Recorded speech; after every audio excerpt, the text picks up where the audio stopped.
네덜란드, 저는 네덜란드 하면은 제일 이제 생각나는 게 빈센트 반 고흐랑 렘브란트랑 뒤늦게 나중에 되게 좋아하게 된 화가가 이제 베르메르예요.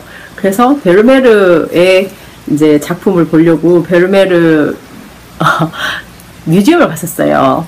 그 사람의 그림이 이렇게 다 이제 뒤늦게 그 천재성이 확인되면서 맞아 네덜란드에서 막 사들여가지고 나는 그걸 콜렉팅 해가지고 한 자리에 모아놨을 거다. 그러니까 내 맘대로 생각을 한 거죠. 왜냐면 고흐 그림을 암스테르담 그 뮤지엄에다가 완전 다 모아놓은 것처럼 야, 이 사람들 정말 예술가 사랑, 예술 사랑이 대단하니까 그래 했겠지 이러면서 막 꾸역꾸역 그 길을 찾아갔는데요.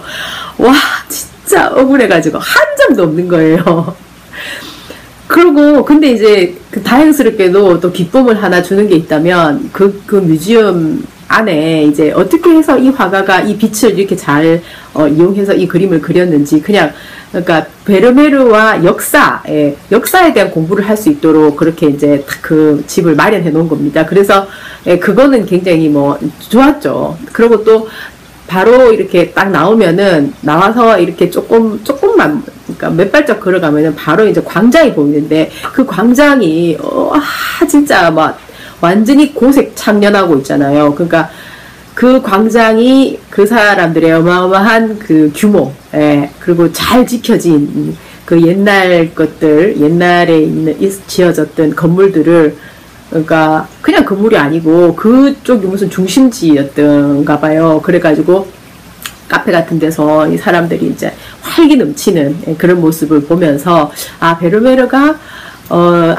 부모님 그러니까 아버지가 상인이었다고 하거든요. 그러면은 이제 상인을 하면서 이런 그러니까 베르메르가 보면은 그림 세계를 보면은 좀 초반에는 주로 이제 이 사람도 역시 신화를 그렸죠. 왜냐하면은 베르메르가 1600년대 초반에 태어난 사람이니까 그 시대에는 뭐 신화나 아니면은 이제 뭐 왕족들, 귀족들 혹은 뭐 왕 이런 사람들 그림을 그려야 먹고 살던 시대였잖아요. 이 사람도 초반에는 그런 걸 그렸었어요.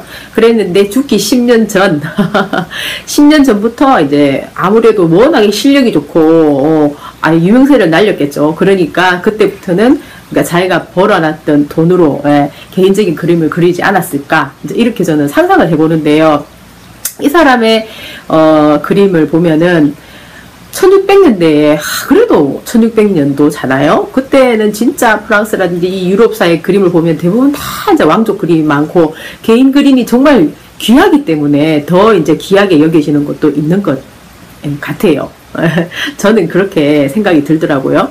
근데 이제 많은 그림이 많은데 이 사람이 정말 좋아한 게 지도, 이 지도가 배경이 되는 그리고 막 지도 앞에 있는 어떤 상인 같은 남자 아니면은 뭐 지도가 있고 뭐 어떤 막 예쁜 트로스 입은 여자 뭐 이런 식으로 아니면 저 지구본을 막 만지고 있는 남자 막 이렇게 그림을 그려요. 난 그런 걸 보면서 야 베르메르가 뭐 특별한 이제 다른 사람들 뭐 고흐처럼 편지를 남겨놨다든가 뭐 이런 게 아니니까 그런 자료는 없어요.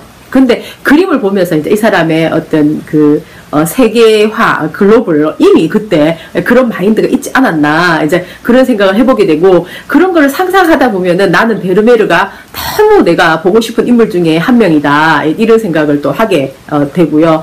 또 제가 이제 너무너무 그 신비스럽게 생각하는 그림이 이 그림이 있어요. 이 진주 귀걸이를 한 소녀. 이 그림을 보면 너무 이제 신비스럽잖아요. 그리고 이때 이 터번 같은 걸 쓰고 있잖아요. 근데 이 소녀의 출신을 알 수가 없고 자료가 없으니까 그림만 딱 남아있기 때문에 많은 상상력을 가지고 그림이 너무 멋지니까 막 영화도 나오고 막 책도 나오고 글도 나오잖아요. 그러니까 저도 상상을 해보자면 그러니까 화가가 생각하는 가장 그 아름다운 어떤 상황의 어떤 결정적인 그런 찰나가 아닐까 생각이 들어요. 왜냐면은 이 소녀의 나이가 보면은 좀 사춘기 같잖아요. 사춘기가 이제 사춘기거나 뭐 하여튼 그 정도 나이에서 세상을 이제 그 힘들고 어렵고 헤쳐나가야 될 너무너무 어떤 장애물들이 많다. 이거를 이제 깨우쳐 나가야 될, 알기 시작해야 될 나이잖아요. 그때 가질 수 있는 눈빛? 그죠? 너무 이쁘죠? 그러니까, 그래서 이제 모나리자, 모나리자하고 이제 항상 비견될 만큼, 멋진 그림이다. 이제 그런 얘기가 나오는 거죠. 이렇게 신비스럽다. 신비스럽다는 면에서 그렇지 않나. 근데 이 그림을 저는 이제 너무 보고 싶었어요. 그 뮤지엄에 가면. 근데 그게 아니고, 이건 헤이그 뮤지엄에 있었던 거죠. 근데 제가 그 헤이그가 알고 보니까 또 어떻게 되냐면은, 제가 나의 구도자 중에 한 명, 내 정신적인 그러니까 스피노자가 책은 이렇게 에티카 두껍고 진짜 많은 게 있잖아요. 근데 제일 그 전에 어릴 때부터 스피노자 하면 들었던 게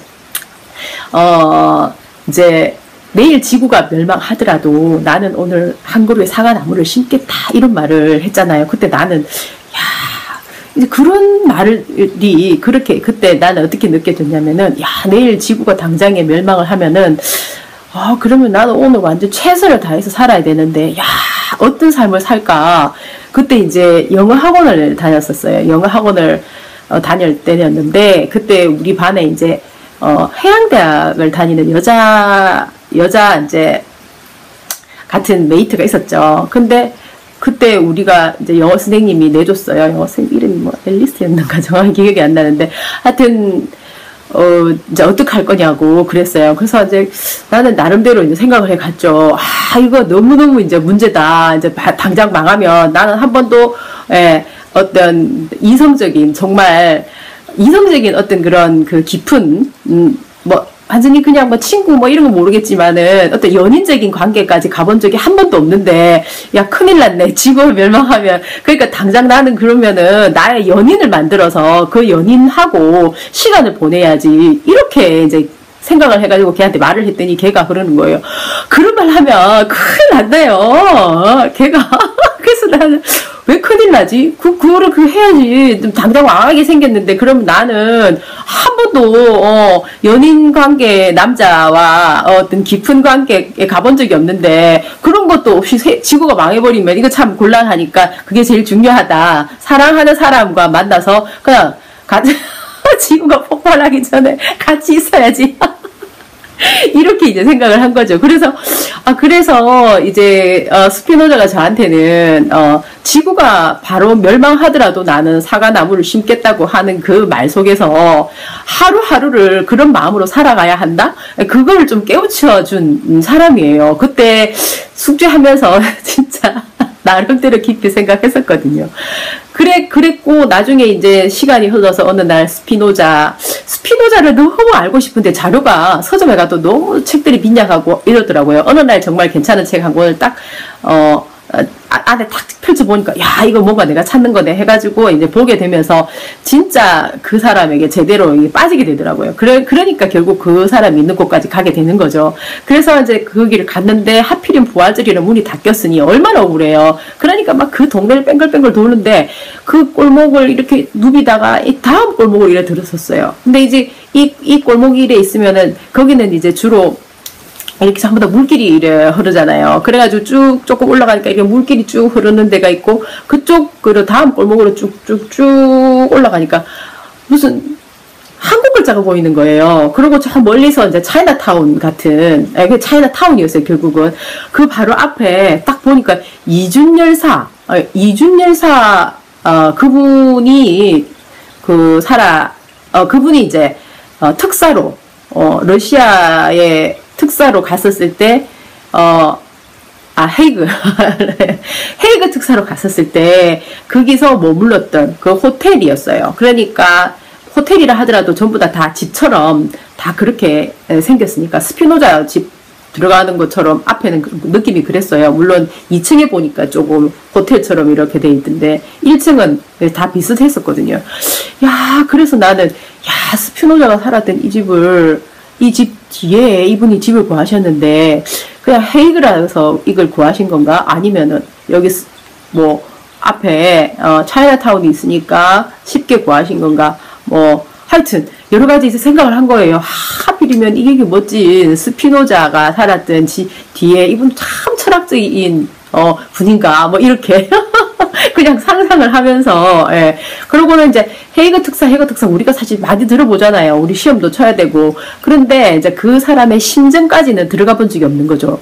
저 같은 경우에는 그래요. 왜냐하면 저는 우리나라의 근대사가 너무 암울하고 막 그냥 슬프고 척박하고 힘들잖아요. 막 그 김광수의 무정 이런 것도 막 나는 도저히 이제 와닿지가 않는 거예요. 그래서 이제 싫은 거야. 근데 윤동주하고 한용운만 그냥 좋은 거예요. 그 나머지에 대해서는 자료도 별로 없을 뿐만 아니라 그냥 그 슬픈 게 싫어가지고 어떻게 보면 한국 사람이면서 한국 문학사를 피했었던 좀 슬픈 어떤 그런 역사의 어떤 국민의 한 사람인 거죠. 그래서 이제 이준열 역사를 한번 찾아봤어요. 찾아보니까 이분이 역시 그래도 역시 대단한 분이더라고요. 그러니까 이분을 이제 보낸 거죠. 고종이. 그러니까 을사늑약이라고 하는데요. 그거를 맺을 때 완전 그 강압적으로 폭압적으로 해가지고 일이 그렇게 된 거다. 그걸 갖다가 만국평화회의가 열리는 그곳에 보낸 거예요. 특사로 가서 폭로하고 사실은 이러니까 우리가 이걸 알려야 된다. 이렇게 만국평화회의라고 하잖아요. 뭐 지금으로 치면은 전 세계의 평화회의라고 할 수가 있는데 우리는 평화적인 게 아니고 폭력과 억압이었다. 이 얘기를 전하러 온 것이었죠. 그래서 그러면은 그분이 이제 사실 나는 그분에 대한 많은 자료가 필요하다 생각하는데요. 일단 자료는 보니까 아무것도 없는데 누군가 분명히 또 이분에 대한 어떤 그런 자료를 찾아서 뭐 우리나라의 한용운이나 아니면은 정약용처럼 글을 써면은 너무 멋진 작품이 나올 것 같은데요. 좀 기대를 해보고 싶어요. 그래서 이분이 가지고 있었던 생사관, 그러니까 그때 거기 갈 때 일본 사람들의 어떤 그 감시망을 피해야 되니까, 그러고 이제 친일파도 많았잖아요 그때는. 그러니까 완전 목숨을 걸고 가는 상황이었죠. 그러니까 자기의 생사관을 글로 남겨놓은 게 있더라고요. 이분의 생사관. 이 내용인데요. 보면은 이제 사람이 죽는다는 것은 무엇이며 사람이 산다는 것은 무엇이냐. 죽어도 죽지 않은 것이 있고 살아도 살지 아니함이 있나니 그릇 살면 차라리 죽음만도 못하고 제대로 죽으면 되려 영생하느니 살고 죽는 게 모두 제게 달렸다면 모름지기 죽고 삶을 바르게 힘쓰라. 그러니까 이게 이제 보면은 이순신 장군의 있잖아요. 사즉생 있잖아요. 필사즉생, 필생즉사. 죽으려고 하면 살 것이요, 살려고 하면 죽을 것이다. 그거는 이제 간단하게 딱 줄여놨는데 조금 느낀 거죠. 딱 통하는 얘기잖아요. 그러니까 어떻게 보면은 나라를 진짜로 사랑하고 죽을 각오를 하고 너무너무 힘들고 험난할 때는 뛰어들어야 되는 그런 게 항상 있는 거죠. 저는 예술가들을 통해서도 그런 걸 느끼고요. 사실 스피노자도 그런 사람 중에 한 명이거든요. 이 진실을 알려야겠는데 그 시대적인 상황에서 그걸 알리면은 자기 목숨이 위태로웠죠. 그래서 그 사람이 거의 숨다시피 한 곳이 바로 거기에요. 그 작은 집이고, 제가 또 알아낸 게 그 사람이 또 이제 현미경 만드는 그런 일을 하면서 이제 책을 탁 쓰고 이랬거든요. 몰래. 그런데 사람들도 안 만나고, 그러니까 이 사람은 너무 탁월한 시견을 가지고 있는데 그때 그 사람들은 그냥 거기 살아가는 매몰되어 있는 사람, 아니면은 일반 평범한 시민들을 짓누르는 힘 있는 자가 완전히 최고다 이런, 아니면 종교적으로도 자기들이 힘이 기독교 종교 힘이 좋았잖아요. 그럼 그걸 갖다가 또 이용하는 거죠, 실은 정치적으로. 근데 그게 깨어나야만 한다는 철학적인 어떤 그런 사고를 가지고 있었고, 그거를 책으로 쓰고 있었죠. 그 사람은 그렇게 혼자 스스로를 고립시킬 수밖에 없었죠. 그 환경 자체가. 하지만 이 시대가 이제 그 사람을 알아주는 거죠. 반고호처럼.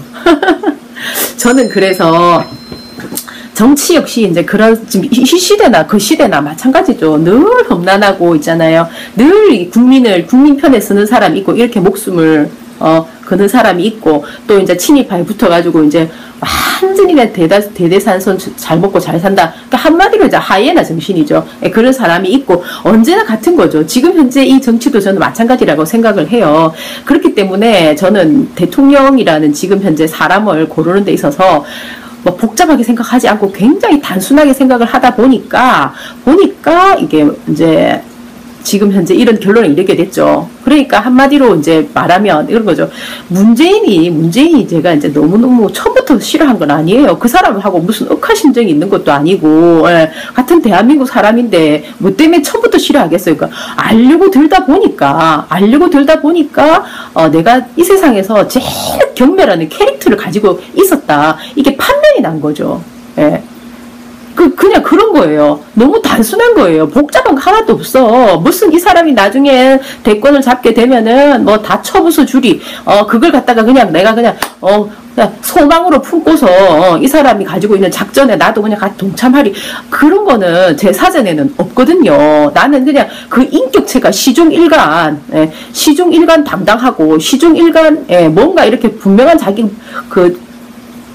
뿌리, 분명한 선의 뿌리가 있어야 되는데 이 사람이 뿌리 없이 흔들리고 있는 거를 계속 저는 보거든요. 그리고 이제 말 바꾸기의 달인이잖아요. 자신이 없으니까 그런 거거든요.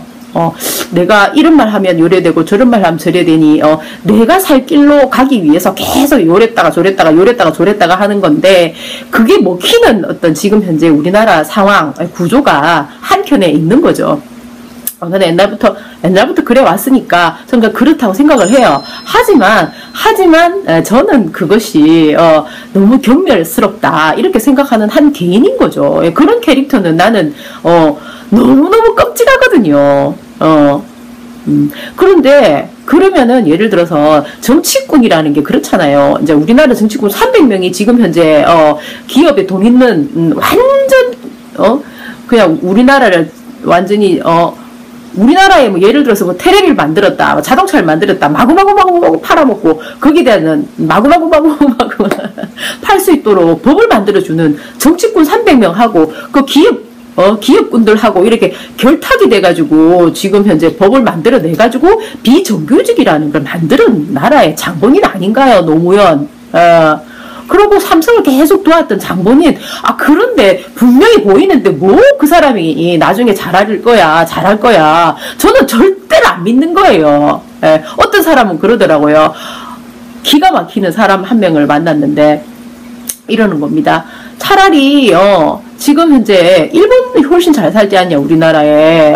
그때 그 당시에 아예 그냥 일본에 합병이 됐으면 더 좋았겠다.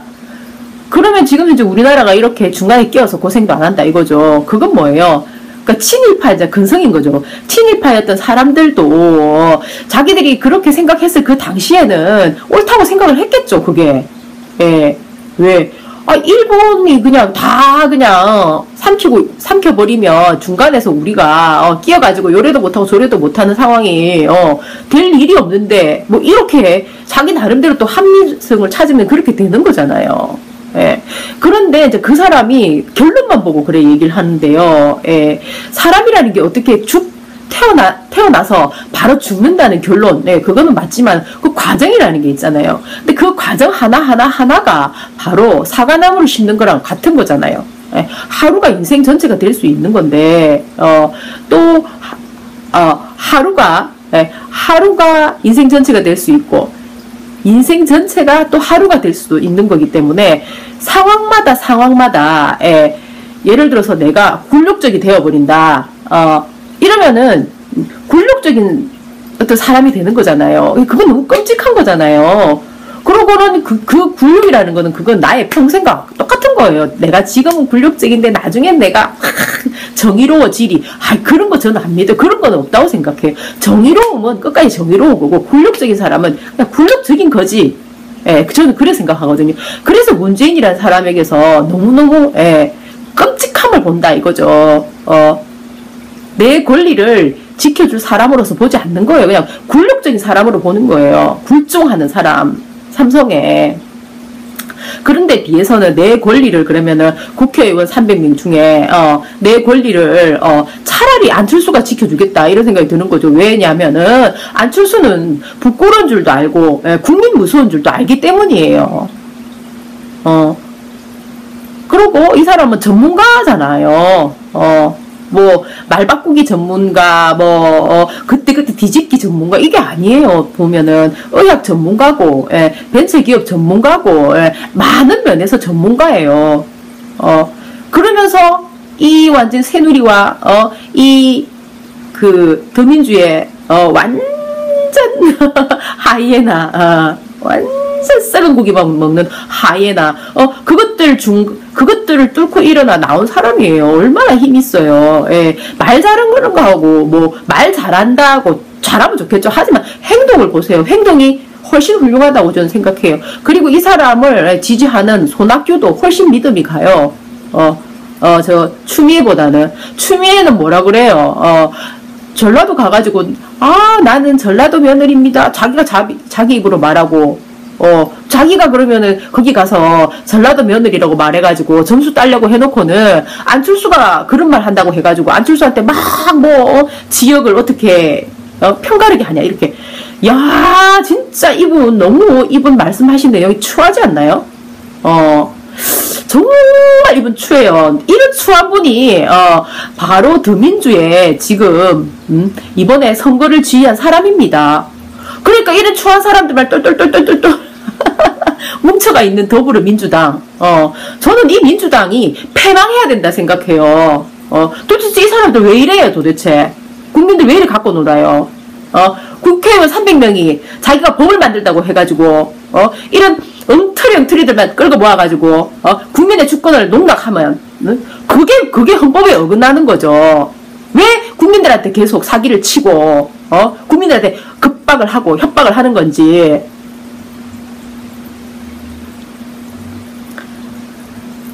문재인 이 사람 진짜로 패권주의, 패망의 지름길. 저는 그래 생각해요. 그래서 전문가 안철수, 과학자 안철수, 기업가, 성공한 기업, 벤처기업 안철수를 지지합니다. 바이.